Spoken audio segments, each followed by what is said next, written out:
Boa noite. É um prazer estar aqui com vocês e com o Gregório. Nem todo bom humorista é um bom cômico. Nem todo bom comediante é um bom ator. E nem todo bom roteirista é um bom cronista. O Gregório tem tudo isso e vice-versa. Ele é econômico. Você paga 1 e leva 6. Essa frase é do Luiz Fernando Veríssimo e está aqui no livro Put Me Some Farofa. Fala um pouquinho do livro para começar. O livro é uma compilação de crônicas. É uma compilação não só de crônicas, na verdade, mas também de cenas do Porta dos Fundos, que eu fiz juntando tudo que eu tinha feito em prosa e humor, assim, de modo geral. E então tem um pouco de tudo, daí vem até o título, né? É uma grande farofa, onde cabe um pouco tudo. Cabe, frase, aliás, da editora Sofia Mariucci, que está aí, que escreveu isso no prefácio, que é chamou sacada. A farofa cabe tudo, né? Cabe o ovo, a bacon, ela é uma grande... É um encontro de tudo. Então o livro também tem isso, ele tem um pouco esse caráter de farofa, assim. Muitas crônicas que estão aí têm uma coisa muito forte com a imagem, não é? Você tem uma ligação forte com a imagem mesmo, não é? Você escreve tentando colocar as coisas de um jeito que o leitor fica enxergando, procurando o percurso, não é? Ah, que bom. Eu acho que tem a ver talvez com ser ator.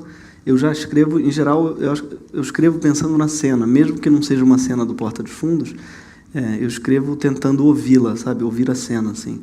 Porque, em geral, eu escrevo coisas que gostaria de fazer como ator. É, em geral, o que me motiva. Eu comecei a escrever assim, para eu fazer cenas no teatro, no tablado, a escola que eu comecei a fazer teatro, eu escrevia porque a gente precisava fazer cenas no final do ano e tudo. Então, acho que até hoje eu escrevo um pouco para fazer. Não sei se isso responde a pergunta, mas eu tenho a impressão que, para mim, parte muito de ver. Então, quando eu sento para escrever, eu tento ver a cena filmada quase, como se fosse... Imagino os atores fazendo. E acho que isso é muito o que me motiva, pelo fato de eu ser ator. Eu acho que eu sou ator antes de ser escritor, assim, para mim vem antes na ordem das coisas. E quando é que você descobriu o gosto pela escrita? Eu descobri eu acho que talvez a prática mesmo, no teatro mesmo. Tinha que escrever e a gente tinha coisas muito legais no tablado, que era mostra de sketches, e a gente tinha que escrever cenas curtas para fazer assim no palco. E aí teve um ano, em geral a gente roubava as cenas de alguém, do Monty Python ou do Veríssimo mesmo. A gente roubava e fazia no palco. Assim, roubava no sentido que não pagava nada, até porque não tinha ingresso, não tinha ninguém... Antes que os assim, que venham me cobrar os direitos autorais, não cobravam ingresso também, era uma coisa amadora, então tudo bem. A gente roubava e fazia. E aí teve um ano que era inéditos. O diretor do Mostra de Sketch falou, não, esse ano tem que ser inédito. E aí acho que foi a primeira coisa que eu escrevi mesmo para a cena, por causa dessa restrição. E aí eu vi que era legal é um outro prazer, né, você escrever uma coisa que está no palco. Eu tinha só o prazer de falar o texto dos outros, que é um bom prazer também. Quando você escreve o texto dos outros, você está muito protegido. Você fala, não sou eu que acho isso, é ele. E você fica meio... É confortável um pouco para o ator. Em algum lugar, eu, pelo menos, me esquivava um pouco atrás do texto, me escondia atrás do texto. E você escrever um texto seu é um outro prazer, é um prazer de... Esse sou eu, sabe? Assim, de se expressar autoralmente, assim, de ser o próprio motor do veículo, não só o veículo. E aí eu tive esse prazer de... Eu estava sentado e eu vi as pessoas rindo de uma coisa que eu tinha escrito, mas eu não estava aqui. Eu falei, uau, que doido participar desse lugar da criação, porque normalmente eu estaria no palco. E passei a gostar também. Por outro lado, é mais perigoso também, né? Muito mais. Eu achei que... A primeira pessoa que me falou foi o Nanini, que falou... Eu perguntei, porque eu acho ele um ator tão inteligente, eu perguntei para o Nanini, você nunca escreveu um texto? Aí ele falou, não, eu sou muito tímido para isso. E eu achei genial isso, porque o ator, ele dá a impressão que ele é um exibicionista. E o Nanini realmente é muito tímido, mas como ator não, porque dá a impressão que ele está protegido. Aí eu até falei, mas você nunca escreveu? Aí ele até contou, não, mentira, eu escrevi um e me senti muito exposto. Por isso que ele parou, chamava o Abacaxi, eu acho, uma peça Nanini, acho, dos anos 70, que ele escreveu e diz que se sentiu, tipo, exposto com uma vergonha de estar na plateia, das pessoas estarem vendo o que ele pensou. E, realmente, o escritor ele expõe a alma, né? O ator ele consegue se esconder. O ator não se mostra nunca. Você pode ser fã de um ator a vida toda e não saber se ele é gay, se ele é, né, de direita ou de esquerda. Você não tem acesso ao ator se ele não dá entrevistas. E o autor não, ele está ali o tempo todo. É ele exposto. Você está expondo sua criatividade, sua emoção, sua imaginação, suas memórias. Gregório, você nasceu em 1986, não foi? Você lembra do mundo sem internet? Chegou a viver nessa época? Eu lembro vagamente, eu lembro muito vagamente. Porque meus pais eles eram muito plugados, assim, né, conectados na internet. Então, lá em casa tinha uma coisa quando eu tinha 7 anos. Eu lembro que minha mãe já tinha um e-mail quando eu tinha 6 anos, ou seja, 92, mas ninguém tinha. Então, eu lembro que ela escrevia e-mail para a NASA só para ter resposta. Eu lembro muito de ter comemorado. Eu lembro dessa cena, de 6 anos, chegou um e-mail, eu tenho e-mail. E chegou, a gente lendo o e-mail da NASA, que era só obrigado por entrar em contato. Que acho que o pessoal da NASA também ficava feliz quando alguém mandava um e-mail para ele. Então, eu tinha pais muito internéticos, assim. Aí depois, já em 90, quando eu tinha uns 7 anos, eu lembro que eles tinham amigos da BBS. Não sei se alguém pegou isso, que era uma pré-internet, era uma internet... não entendo até hoje direito o que era uma internet para pouca gente, assim, com grupos e bate-papos. Eles sempre foram pioneiros, então eu lembro pouco por causa deles, mas minha adolescência já foi na internet. Primeiro, enfim, os bate-papos da UOL. Devo ter conhecido gente daqui do bate-papo da UOL, pelas risadas. Depois o ICQ, depois o MSN, Orkut, Facebook. A minha vida é muito doida, a adolescência já foi totalmente dentro da internet, assim. E você acha que isso foi um fio condutor para o trabalho que vocês acabaram fazendo na internet? Totalmente. A gente tentou um tempo o Porta dos Fundos, né? Nós éramos todos da televisão, todos contratados da Globo, por acaso. Os 5 éramos da Globo. Quando eu digo 5, somos os cinco que fundaram. Sou eu, o Fábio Porchat, o Antônio Tabet, o Ian SBF, que é o diretor, e o João Vicente de Castro. Cada um fazia uma coisa. Vocês já se conheciam antes? Não, se conheceram na Globo? Nos conhecemos lá. Eu e o Fábio já se conheciam um tempão do teatro, e o Ian já conhecia feito, mas nós 5 não éramos especialmente amigos, a gente tinha em comum isso. Todos estavam tentando fazer alguma coisa na Globo que não rolava. A gente uma vez chegou até a fazer um programa, e a gente estava gravando o programa, feliz da vida, finalmente, vamos fazer um programa, e parecia o Porta dos Fundos, porque eram sketches meio loucos, era junto e misturado. A gente chegou a gravar, foi ao ar a primeira temporada, meio cortada, meio estranho, mas foi ao ar, foi legal. Mas aí, será que faz uma segunda? Não faz? Pô, conseguimos uma segunda temporada. No meio da temporada, estava gravando, não foi ao ar. Chegou um cara e falou, pode parar de gravar, que isso não vai ao ar, não. E não gravamos, paramos, enfim, um programa no meio. A gente ficou tão decepcionado com aquilo, por ser um programa que a gente acreditava que era diferente, tudo. Era do Bruno Mazeu, aliás, que já estava também tentando na Globo há um tempão fazer uma coisa diferente, que aí a gente falou, acho que não é o lugar mesmo para fazer. Aí a internet foi natural, até por causa disso que eu estou dizendo, que a gente estava conversando, de que a internet é o nosso lugar da nossa geração. A gente passou a adolescência na internet. Eu lembro tinha um buraco disso na internet, de produções pensadas para a internet. Eu lembro da adolescência, essa época de ICQ, depois um pouco, ficava no Google procurando, botava vídeos, humor, sabe, na busca, assim. Porque eu queria ver coisas de humor e não tinha. Tinha muito humor espontâneo, assim, de bêbado em porta de delegacia, ou, sabe? Aí até quando a gente vamos dizer, na internet, muita gente falou para a gente do Porta, não façam, porque o humor na internet tem que ser bêbado em porta de delegacia. Diziam assim, tem que ser espontâneo, tem que ser tosco. Então não adianta nada, vocês vão investir, botar dinheiro para fazer uma coisa na internet, não funciona. Tem que ser tosco, tem que parecer que é de verdade, E a gente achou que não, porque a gente gostaria de ver essa coisa diferente. Então, se a gente gostaria, tinha mais gente assim. Você acha que se vocês tivessem seguido a carreira pela televisão, vocês teriam tido essa projeção toda e esse sucesso que tiveram? Eu acho que não. Eu acho que não, porque acabou que o nosso meio foi também um pouco nossa mensagem, sabe? O fato de a gente ter escolhido a internet acabou definindo um pouco a nossa linguagem. porque, na verdade, a gente acabou percebendo que não tem nada se compara a você ser o dono do seu próprio negócio, eu digo assim, em termos de linguagem, em termos de você não ter filtros entre você e o espectador, ou o leitor, ou o consumidor. Assim. Isso é muito essencial, e o público reconhece essa liberdade. E na televisão, por maior que seja a sua liberdade, na minha experiência pelo menos, na Globo ela passa por 12 pessoas, né? E pessoas que você nem sabe o nome, por exemplo. Tem o diretor-geral, o diretor de núcleo, passa por acionistas a escolha do nome do programa, depois a gente percebeu. Então, tem uma coisa que, para quem cria, para quem pensa um projeto, é muito complicado, amarrado, né? É muito amarrado para a gente querer fazer uma coisa totalmente livre. A gente percebeu que a gente tinha que começar uma coisa do zero.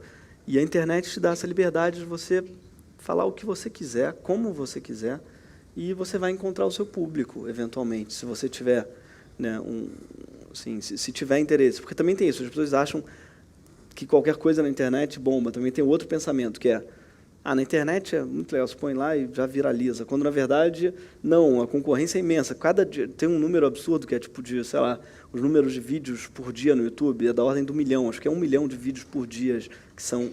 Quantos por dia? 1 milhão. Da ordem do 1 milhão, não sei se é muito mais ou menos, mas todo dia tem 1 milhão de vídeos que são upados, como dizem, que sobem no YouTube. Então, a concorrência são desses... 3 fazem, realmente viralizam por dia, 4, sei lá, no mundo inteiro. Então, é uma quantidade ínfima. A grande maioria dos vídeos do YouTube não passa de 10 views, de 50 views no máximo. Então, também é uma dificuldade. Não é fácil também, por um lado. Mas o que a gente percebeu é que tinha uma carência muito grande de produtos pensados com qualidade, com profissionalismo, entre aspas, assim, feitos com, né, uma boa qualidade de som, de áudio, de texto também, pensados para a internet. Você acha que essa foi a razão do sucesso da... Eu acho que era uma carência de público, uma carência de espectadores querendo ver uma coisa, um humor livre, e também um humor com um tom muito desprovido de qualquer... pretensão. De pretensão, A atuação é muito naturalista, assim, é muito desprovida de composição, quase.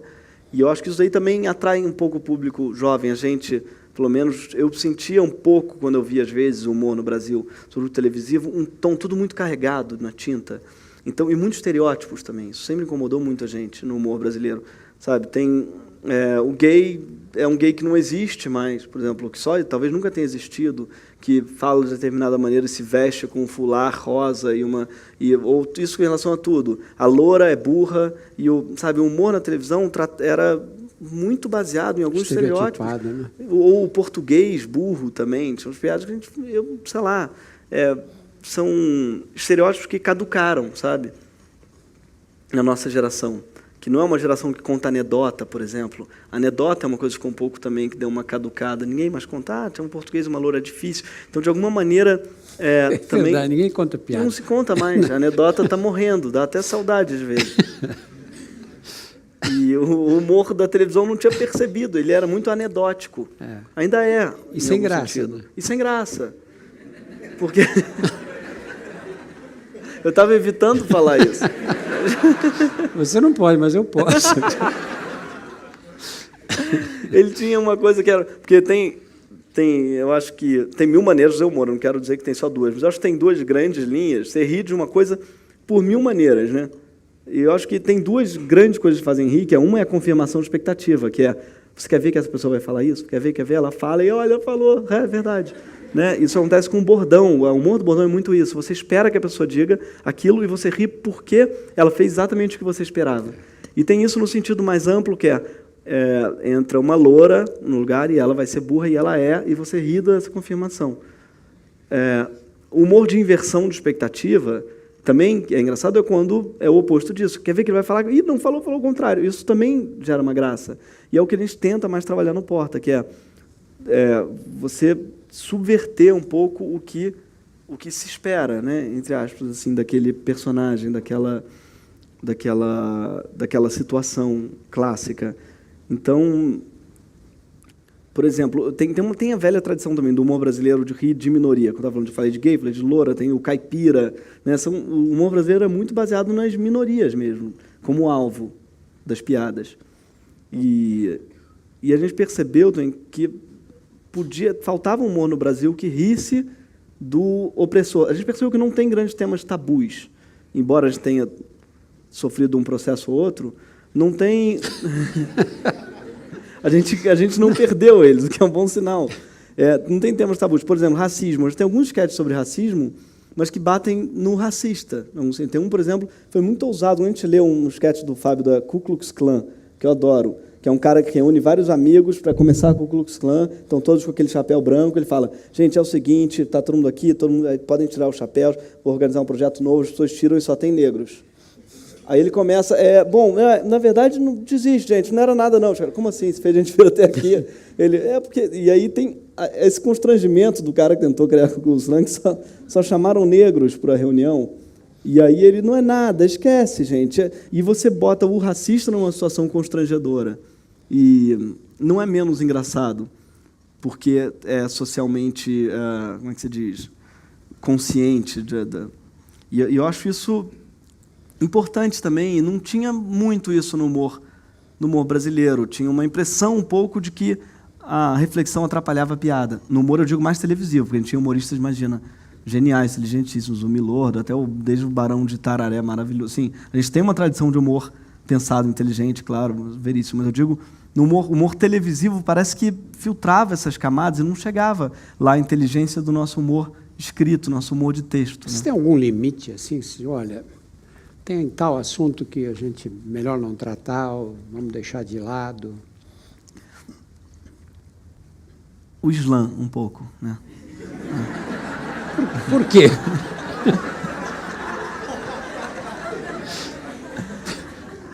Eu não devia estar falando isso, porque a gente no Porta, a gente combinou que não ia responder isso. Porque isso daí é validar, é chancelar, falar assim, parabéns, vocês conseguiram, né? É dizer assim, terrorismo funciona. E a verdade é que funciona. Mas no sentido que, na verdade, não, a gente até tem alguns, mas é claro que a gente tem mais cuidado. Mas, de modo geral, o que a gente tem percebido, até em relação ao slam, é que tudo é abordagem, sabe? Acho que tudo é abordagem, é o olhar, é aquele de quem você está rindo, né? E a gente teve alguns processos, mas não chegaram a se converter em processos, foram mais denúncias no Ministério Público de deputados evangélicos, tudo, que diziam que a gente tinha praticado intolerância religiosa. Porque tem uma lei, tem um artigo que diz que você não pode perseguir ou escarnecer de objetos de culto religioso. E foi o que a gente fez, né? Então, exatamente. Então, faria sentido, a denúncia faz sentido. Só que, para mim, é um absurdo ter essa lei, sobretudo porque ela não é cumprida em momento nenhum, no sentido que a gente está escarnecendo o tempo todo. Tem a da pomba gira, por exemplo, é uma piada para muita gente, eu digo, na Globo, inclusive, no horário nobre. Então, quando você começa a perceber que o problema é você escarnecer de determinados objetos de culto religioso, né, você percebe que é uma lei que visa proteger a maioria. Na verdade, visa proteger de uma maneira as religiões majoritárias e que já tem uma bancada no Congresso, etc. e tal. E então a gente tem visto que, por que eu estou dizendo isso? Tem visto que não tem tabus, não tem. O que tem são abordagens que são mais perigosas e mais indelicadas às vezes, né? Por exemplo, a gente não fala de nada muito atual. A gente não fala de atualidade porque é uma cilada, porque a gente tenta criar primeiro um acervo para as pessoas poderem ver sempre os vídeos, poder durar para sempre, assim. Que é um cuidado que eu não tenho tanto na Folha, porque na Folha é um jornal e aquilo, né, aquilo acaba... Mas você está falando do Islã, naquele texto da sua coluna que você escreveu, chama Religião dos Outros, que, aliás, é brilhante o texto. Obrigado. Você disse que as mulheres de burca parecem apicultoras.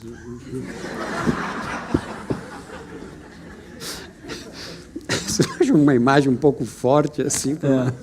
É um pouco forte. Esse texto muita gente não entendeu. O que eu queria dizer com ele era isso que eu estava falando agora. Ah, não pode rir de religião, porque muita gente diz isso pra gente. Pô, que sacanagem vocês rirem disso, por exemplo, dos cristãos. Pô, não se ri da religião dos outros. Ah, mas você não acha graça em Henri Cristo? Ah, mas o Henri Cristo é uma piada. Não é, para muita gente não é. O Henri Cristo tem seguidores e ele não é menos sério. O que eu digo assim, nada é mais digno de respeito do que... Nenhuma religião é mais digna de respeito do que outra. Né? E por isso eu fui tentando rir de cada religião aos poucos, para mostrar que todas são risíveis em algum lugar. E, sobretudo, que toda religião ri dos outros. O Feliciano mesmo, que foi quem processou a gente... Isso é para pôr no currículo, né? Isso é para botar no currículo. Que fez a gente ter a certeza que a gente estava do lado certo. Ele tem um vídeo dele no YouTube... em que ele fica dizendo que é um absurdo as pessoas usarem imagens de Jesus. É um absurdo. Ele diz que é um crime porque Jesus dele não morreu para ficar em peito de vagabunda, em tornozelo de piranha. Ele continua. Ele está rindo da religião católica, irmã, vamos dizer assim, da religião dele, como um todo. Isso é um vídeo que está no YouTube. E é ele que nos está processando por escarnecer de objeto religioso. Ou seja, o problema é quando é a própria religião. Né? Porque na religião dos outros, a religião dos outros tem graça, a sua é que não tem, né? Dá vontade de dizer assim. Isso daí era uma das minhas grandes batalhas. Vamos desrespeitar a todos igualmente. É isso que eu quero. Porque, na verdade, os religiosos são ateus na religião dos outros. Né? Exatamente, é verdade. Eles são ateus. Um católico mostra uma vaca que os indianos adoram, ele acha que aquilo é uma coisa ridícula, absurda. Não entende como uma pessoa pode adorar uma vaca. Exatamente. Agora, se algum indiano diz que ele não entende como uma pessoa pode adorar um homem crucificado, ele se ofende. Né? Exatamente, perfeito. Perfeito. Não existe nada mais ou menos digno de adoração, né? Que uma vaca, eu também acho. Você acha que esse sucesso absurdo, os vídeos foram baixados mais de 1 bilhão de vezes, não é? 1 bilhão de espectadores. Muitos são os mesmos espectadores que viram muitas vezes, como eu e tantos outros, mas é um número absurdo, né?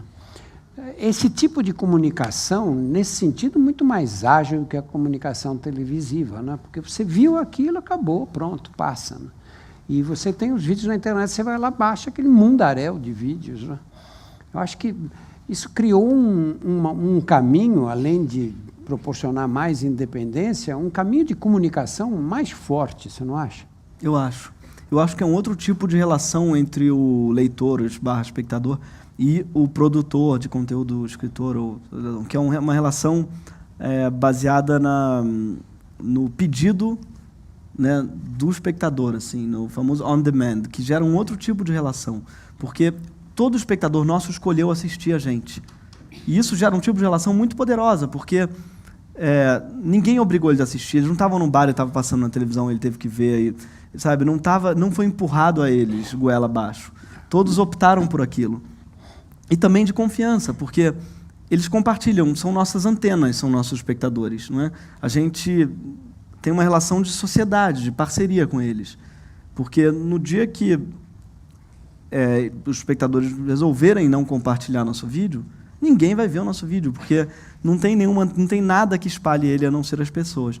Então, é uma relação de sociedade, de parceria, que é muito nova, que não é vertical, não é uma grande empresa espalhando a palavra, a verdade, assim, tem uma relação de superfície, assim, a gente faz, mas, né, e as pessoas estão no mesmo nível que a gente. Eu acho isso muito legal. Isso reflete muito na rua, é muito legal, porque é um outro tipo de relação que as pessoas são nossas parceiras mesmo, e não falam tipo com você num lugar endeusado. Você, né? Tem muito assim, eu que te descobri, eu que te passei, eu que fui a primeira. Muita gente diz que foi a primeira pessoa a ver. Eu fui o primeiro a compartilhar, fui o primeiro, sei lá o que. E isso é muito, muito legal, assim, esse sentimento de que a pessoa fez parte da sua história, até porque ele é verdadeiro, realmente fez. Que além desse compartilhamento eletrônico, tem a transmissão oral também, né? A transmissão oral. Você viu aquele vídeo, aí você vai procurar o vídeo que o outro viu, né? Isso é muito legal. Você pode ver, tem essa vantagem de você ver em qualquer lugar também. que é a vantagem do celular, das telas, no trânsito. A pessoa vê no ônibus, indo para casa, vê no trabalho, muita gente vê no trabalho, aliás. Aliás, o motivo que a gente lança às 11 horas da manhã é porque, é verdade, o Kibe Louco, o Antônio Tabet faz com a gente, que o apelido é Kibe, né, que é o... ele já tinha o site Kibe Louco, e ele já sabia desse dado da internet, que é o pico da internet, é às 11 da manhã. Para mim era de madrugada, ou tarde da noite, que é o horário que estava todo mundo em casa, bobeira, mas não, é às 11 da manhã, porque é o momento que as pessoas param no trabalho, porque já cheguei, já fiz, já preguiça, quero almoçar, é um momento um pouco de ócio do trabalho, que todo mundo entra na internet, esses 11 da manhã de dias de semana, é quando mais se usa a internet. Então, por isso também era às 11, e realmente isso resulta no nossos principais computadores são computadores de trabalho, que o YouTube diz assim, compartilhados ou coisa assim. Isso é muito legal, né? Pensar que as pessoas estão vendo, enfim, em ambientes diversos. E essa facilidade do YouTube, eu acho que ajudou muito a gente também. O fato de que você pode ver qualquer vídeo, a qualquer hora e de graça, sempre. Fala um pouquinho dos teus poemas. Você tem um livro de poemas que foi muito bem recebido pela crítica aí. Você começou a escrever poesia com que idade? Comecei a escrever mais a sério. Eu escrevi adolescente, mas tudo muito ruim, muito apaixonado, muito ingênuo, assim, muito terapêutico, sabe? E na faculdade, eu fiz faculdade de letras, já um pouco porque eu gostava de escrever e porque queria ter uma coisa complementar, achava que teatro seria um pouco redundante. Aí fui para letras e lá me apaixonei por poesia com um professor, que é o Paulo Henrique Brito, e poeta maravilhoso, e um professor excepcional, assim, muito bom, e que ensina basicamente o fazer poético como algo que precisa ser treinado como tudo na vida, como um esporte, algo que você pode e tem que melhorar. Ele começa pelas formas fixas, você aprende os decassílabos heróicos, sáficos, você começa a pensar em decassílabos, a contar todas as falas, sabe? Fiquei amando a métrica tradicional, assim, e os sonetos, os rondóis e formas antigas que nem se usa mais, só para depois ir entendendo e chegar no verso livre. Então ele não é nem um pouco, parece falando que talvez ele seja tirânico e ensinando que você é obrigado a assinar. Ele só diz que a restrição, aquele velho teoria de que a restrição liberta, né? Acho que a restrição em arte, ela te torna mais livre. E então você trabalhar com, por exemplo, uma métrica tradicional é um grande potencializador da sua criatividade. Então foi lá que eu me apaixonei mesmo por poesia e conheci mais poesia, porque eu conhecia só os poetas brasileiros, assim, maioria do século XX. Eu adorava, claro, Bandeira, Vinícius, Drummond, João Cabral, e Paulo veio, por exemplo, ele saca tudo de poesia americana, na verdade, de língua inglesa, né, até porque ele traduz muito bem. E aí lá conheci, enfim, também poetas maravilhosos, que depois eu adorei, o Frank O'Hara, o cara que ele me apresentou, que eu gostei muito. Ele traduziu, acho que inclusive Elizabeth Bishop, ele traduziu Elizabeth Bishop, também me apresentou Elizabeth Bishop, que eu adorei na época. Então além de ser um grande professor, também foi um grande curador de poesia, sabe? E na prosa, que autores tiveram mais influência? O Veríssimo, com certeza, porque roubava muito ele na adolescência.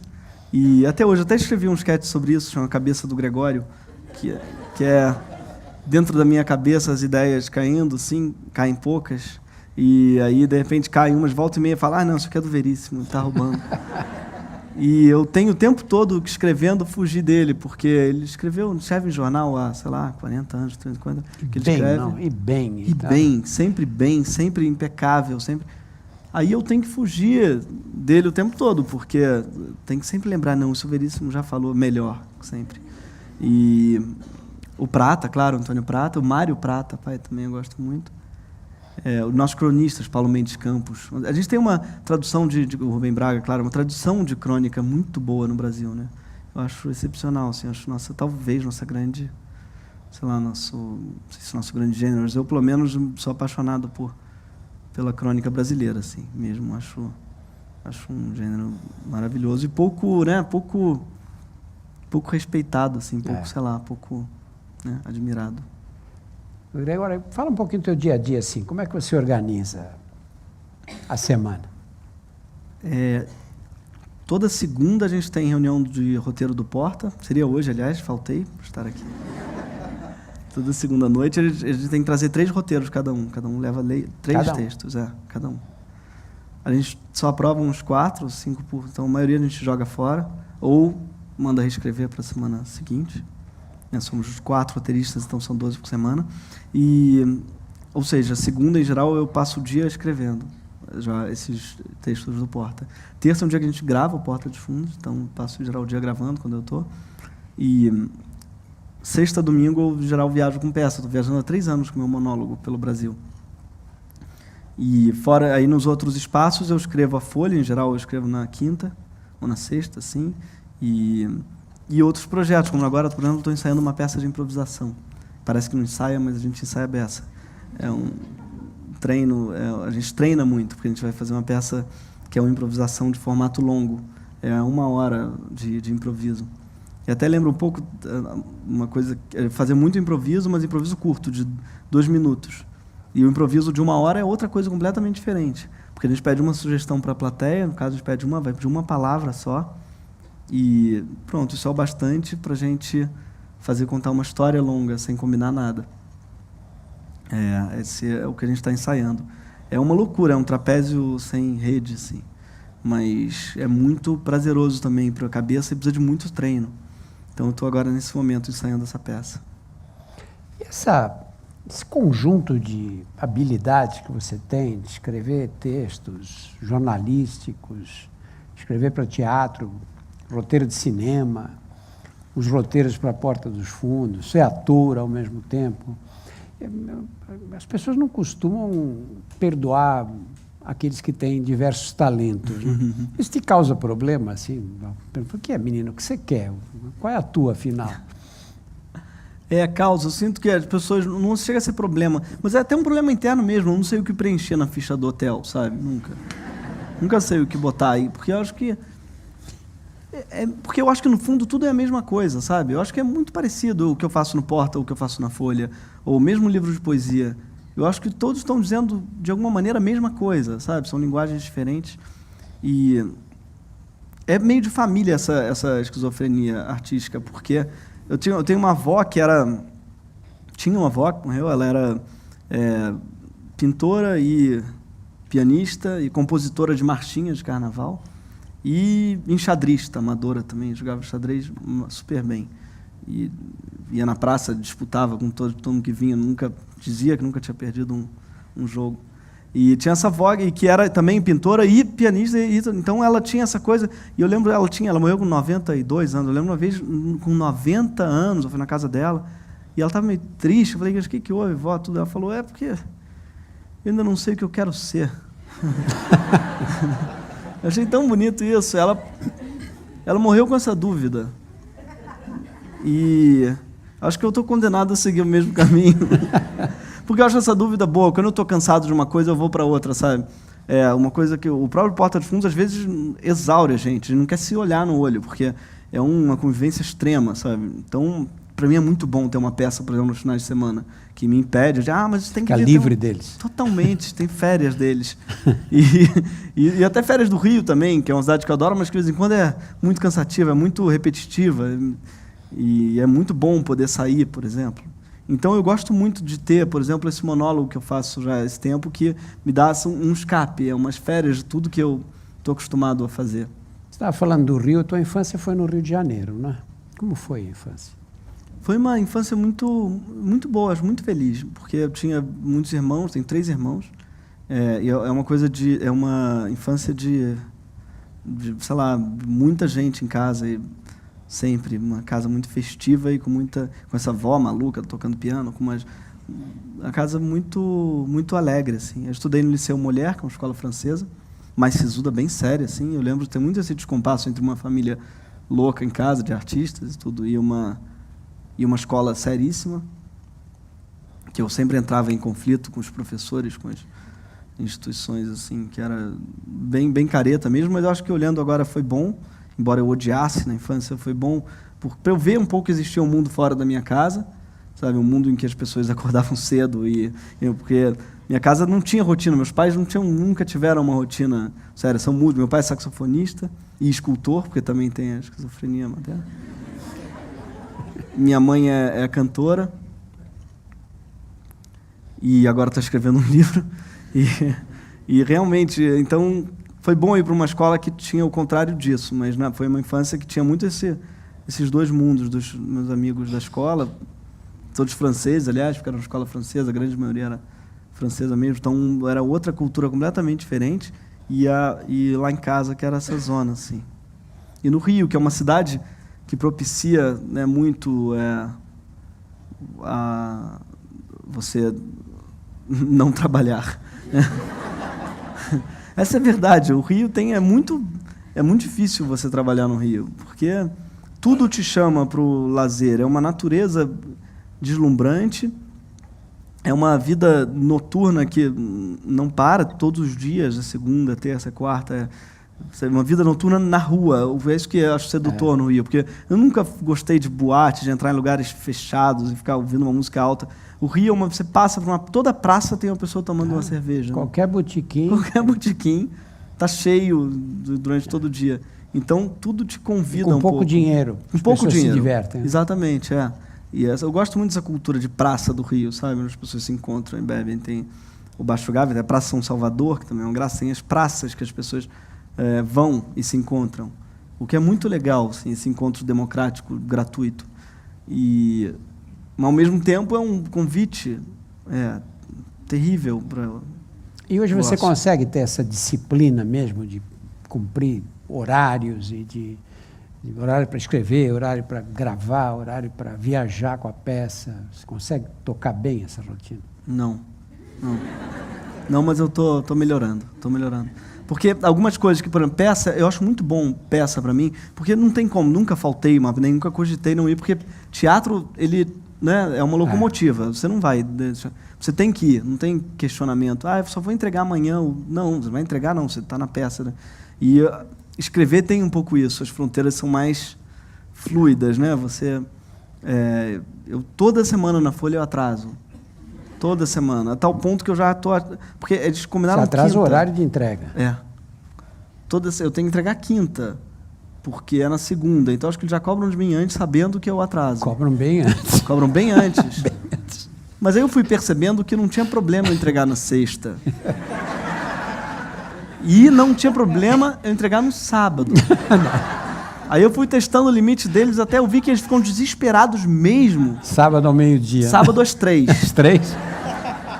E é quando eu tenho entregado, em geral, agora, sei lá, eu tenho tentado não entregar depois disso. Mas ainda assim, de vez em quando... Porque é muito difícil para mim lidar com essa disciplina, essa autodisciplina eu não tenho. Eu lido bem com uma disciplina vindo de fora, que é do teatro, que não tem ensaio marcado e eu não vou deixar as pessoas esperando. Aí não é um problema de estar falando de correr, tudo. O problema com correr é isso. Eu gostava muito do futebol que a gente jogava, porque dependia dos outros, eu não ia deixar meu time na mão, eu não ia deixar eles na mão, então isso funciona para mim. Mas correr não, porque sou eu sozinho, comigo mesmo, e eu não me respeito muito, sabe? Assim, eu preciso de uma outra pessoa para eu respeitar, assim. Então, essa autodisciplina que eu tenho que desenvolver. Eu acho que eu estou desenvolvendo, talvez. Olha, para você ter uma noção, a minha coluna na Folha é aos sábados, né? Eu tenho que entregar até quinta à noite, em qualquer horário. Muito ocasionalmente eu me atrapalho e entrego sexta-feira de manhã, mas eu achei que sexta-feira tinha que ser até o meio-dia no máximo. Você percebeu que dá para ser até as 3 da tarde. Não, mas porque a minha é na segunda, então ainda tem um dia a mais. Seu prazo está melhor que o meu. Entendeu? Porque o meu é no sábado, é na segunda. É na segunda. Não, se eu mandar no domingo, eles vão surtar. É porque também no meu tem uma ilustração. Tem ilustradora, tadinha, que deve penar. Porque ela tem que ilustrar a coluna. E ela recebe... Ela recebe sempre. Eventualmente no sábado. É. Mas escrever para jornal tem um lado positivo, não tem? Você tem que entregar. Não vem com essa coisa de, faltou inspiração, você tem que entregar e acabou, né? Exatamente, eu acho isso muito bom, assim. É um exercício, e tem um espaço limitado também, né? Exatamente. Você tem que contar aquela história em tantos caracteres. Eu acho isso muito bom também, essa restrição e essa obrigação de produzir. Esse revólver na cabeça. É muito inspirador, eu acho. Você ter um prazo, né? O prazo é inspirador em geral. Essa coisa da internet tem um outro lado aí, não é? Que é o lado que é um espaço aberto para as pessoas escreverem coisas interessantíssimas, mas aberto também para imbecilidade humana genericamente. Né? Você enfrenta esse tipo de carga, vamos dizer assim? Enfrento, mas eu tento não tomar conhecimento. Cada vez mais eu vejo que não preciso ler. Porque eu acho que um dos problemas da internet é que se dá importância demais à opinião do leitor. Quando, na verdade, com todo respeito ao leitor, eu digo porque eu sou leitor também, a opinião dele não interessa. A verdade é essa. Imagina se todo livro que vocês lessem tivesse no pé da página a opinião de todo mundo que leu, e você tivesse que ler Shakespeare com a pessoa falando, esse Hamlet é um saco. Porque não é relevante a esse ponto do leitor. Se você quiser, claro, fazer um painel, acho que é importante você ter, óbvio, o painel do leitor ou uma área de cartas, que quem quiser tomar conhecimento vai lá ler. Agora, essa interferência muito forte do leitor no texto que está sendo lido, ela não é benéfica nem para o autor, nem para o leitor que está lendo aquilo, porque a opinião dele vai ser contaminada, entre aspas, por várias opiniões que ele não conhece, pessoas que ele não sabe quem são, que não tem nenhum nome, não tem um avatar, não tem... Então, eu acho que é um dos problemas da internet, assim, a importância demasiada que se dá à opinião do leitor. Por isso que eu aprendi no Porta que a gente não dá, por exemplo, não lê, a gente não é pautado por isso mesmo, porque é uma coisa que varia. A gente já viu isso em vídeo, a gente tem 380 vídeos, a gente já viu que todo vídeo vai ter... vocês perderam a graça, está ficando cada vez pior, até assim, vocês nunca foram tão bons, muito obrigado, sei lá o quê, outros dizendo... nenhum vídeo com o Luiz presta, todos vão dizer todos os vídeos do Luiz é o melhor. Você não consegue tirar nada ali de realmente consistente, sabe? Que você fale, isso aqui talvez a gente tenha que levar em conta. Porque primeiro, quem para escrever e opinar é uma fração minúscula de quem lê e quem... Eu não lembro de ter parado para opinar, por exemplo, num portal sobre uma notícia ou num texto, sabe? É uma fração muito pequena de pessoas. E essa fração muito pequena fala muito. Que os comentaristas são os mesmos de todos os lugares e que... É verdade, você vai ver, por exemplo, do lado do nome do comentário da pessoa na folha tem um número, que é o número de comentários que a pessoa fez. E é sempre assim, 1870. Aí você vai clicar, a mesma coisa que ele falou no seu texto, ele falou em 12 textos. Igual, a mesma frase, porque ele copia e cola. Então... Se você começa a tratar essas pessoas como pessoas, você tem que tratar, eu digo assim, como robôs, porque ela está replicando o mesmo comentário. É uma coisa que não tem um nome, eu digo assim, não é uma pessoa, um sujeito que não tem um nome, um rosto, não é alguém que está olhando na rua e te diz. Eu levo muito em conta o que as pessoas dizem na rua, mesmo. O que elas assim. dizem? Em sua grande maioria são afetivos. Acho que eu nunca recebi, agora pensando bem, uma pessoa que na rua me fizesse uma crítica agressiva. Já tive algumas críticas até no sentido da religião. Vocês precisam pegar mais leve com religião. E eu entendo, é verdade, eu tento ouvir isso. E eu acho que essa troca ela é muito mais importante do que a troca por avatar, a troca por uma pessoa que você não sabe quem é e que, em geral, é raivosa. E o que desperta mais raiva dos temas que vocês abordam? O que é? O que você sente que causa uma reação mais negativa? Na minha opinião, digo, em relação ao Porta dos Fundos, eu acho que é a religião, sempre. É a religião que causou mais polêmicas. No meu caso, é a política, porque eu acho que o Porta dos Fundos não fez nenhum discurso... o Porta dos Fundos não fala, talvez, tanto nesse sentido de política, e quando fala, a gente é mais... a gente é bem, até porque nós somos muitos e muito discordantes em relação a esse assunto, a gente tenta não ter uma opinião nunca de adesão ou de coisa. E na Folha eu levanto algumas bandeiras pessoais, que o Porta dos Fundos, por exemplo, não levanta. Então, levantar a bandeira, você vai estar sempre se expondo a tomar porrada de todos os lados. Então, as bandeiras que eu levantei foi quando eu mais apanhei, assim. Por exemplo? O aborto. Aborto eu apanhei de mil lados, porque... Eu apanho há muitos anos, toda vez que falo de aborto. Imagino. Estamos juntos. Até já acostumei. Exatamente. E o que eu falei, óbvio, e é algo que você fala, que aliás eu li já artigos muito bons seus sobre isso, é que é uma questão de saúde, né? É só você dizer assim, não é tirado do moral. Você não está dizendo, faça um aborto, mas a pessoa lê assim, ela lê, seu assassino, a gente vê esse tipo de xingamento. Você é um assassino, você tá incentivando o assassinato de fetos. Então, a pessoa de fetos não, de criancinhas. De criancinhas, Então, ela pega você... Ela não tem um debate saudável, sabe? É isso que me incomoda nessas bandeiras quando se levanta. É um debate que está já te criminalizando imediatamente. Maconha é a mesma coisa. Ser um maconheiro, você é um drogado, você defender a descriminalização. Então, é isso que me incomoda muito. Os debates, nesse caso, em geral, eles levam imediatamente para o pessoal. Né? Ninguém discute a ideia que você está defendendo. Né? Exatamente. Eles dizem que você não presta. Né? Exatamente. Por isso é que a sua ideia não merece, nem merece ser discutida. Né? Exatamente. Acho que essa é o grande autoritarismo dessas pessoas sectárias. Né? Exatamente. Que tem essas bandeiras que eles defendem, né? Com unhas e dentes. Né? E, no fim, você fica sem entender por que essa... Né? Por que essa... Porque não se discute isso, não se tenta analisar os lados da questão. Por que não entra no argumento que eu usei? Claro. Né? Discute o argumento, mas não, é sempre contra a pessoa. Né? Exatamente. São discussões muito contaminadas, eu acho, por mil questões, pela religião, para começar, não é? Que não deveria, na minha opinião, entrar numa discussão legal sobre nem o aborto, nem... A maconha não é tanto religião, mas é uma moralidade, são conceitos antigos que as pessoas não estão, muitas vezes, familiarizadas mesmo com os estudos, com ver, enfim. E muitas coisas contaminam nessas discussões, preconceitos mesmo. E eu acho isso muito triste, que seja uma discussão um pouco aberta à novidade, ao que tem se pesquisado, ao que... Eu li um artigo seu muito interessante, que é uma carta ao arcebispo do Rio de Janeiro.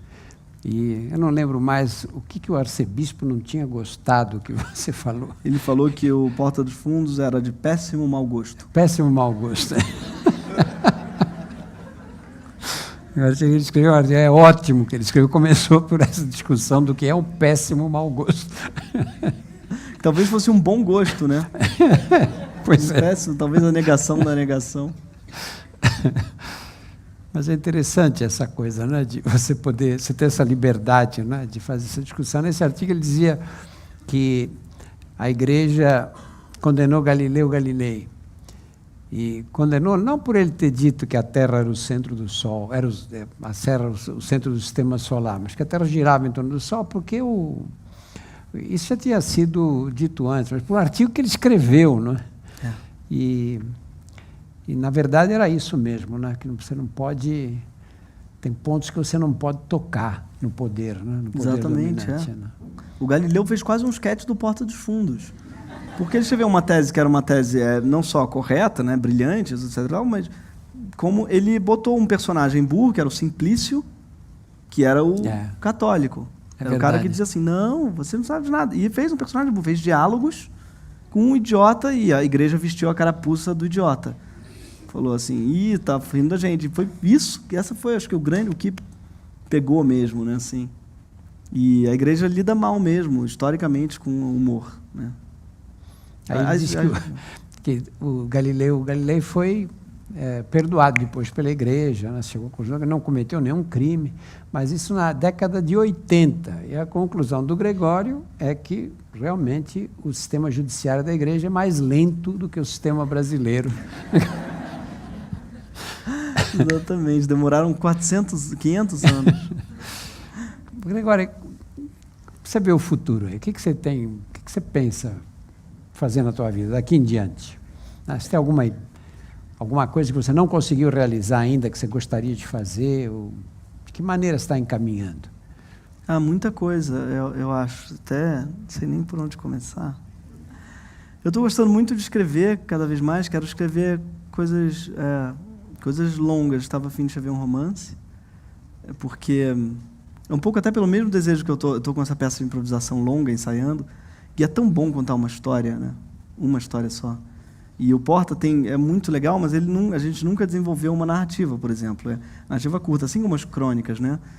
Não dá tempo de contar uma anedota, mas não dá para, né, criar um envolvimento afetivo de um leitor com um personagem. Eu acho que o que eu queria agora era experimentar uma história longa, não só agora eu estou com essa peça, mas é tão bom o prazer que eu tenho fazendo monólogo, que eu faço há 3 anos, que é envolver um espectador por uma hora, no caso, mas uma história inteira, fazer ele passar pela montanha-russa interior do personagem, que eu queria fazer isso também na literatura, eu queria tentar contar uma história longa.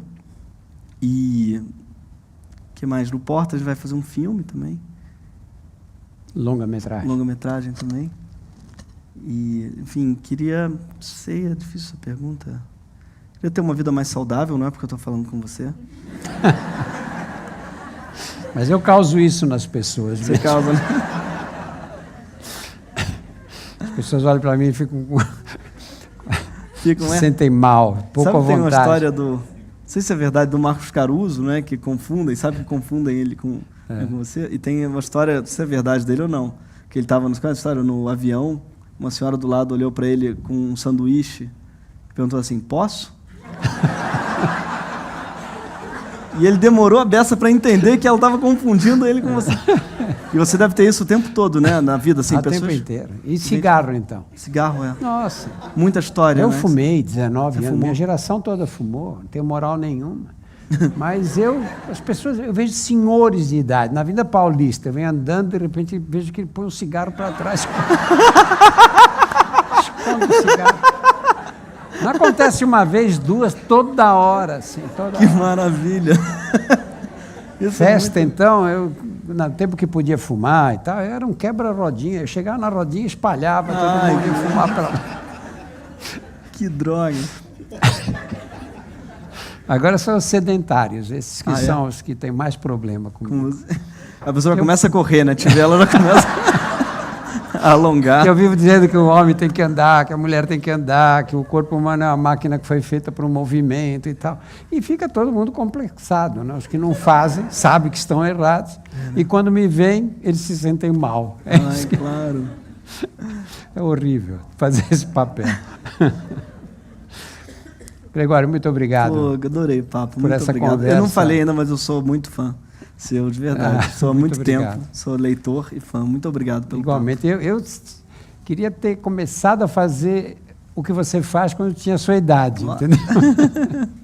Eu descobri o prazer de escrever muito mais tarde. Foi uma pena mesmo. Mas tem muito tempo aí correndo desse jeito. Espero. Correndo para onde, né? Muito obrigado, Gregório. Adorei. Muito legal. Obrigado, querido. Muito obrigado.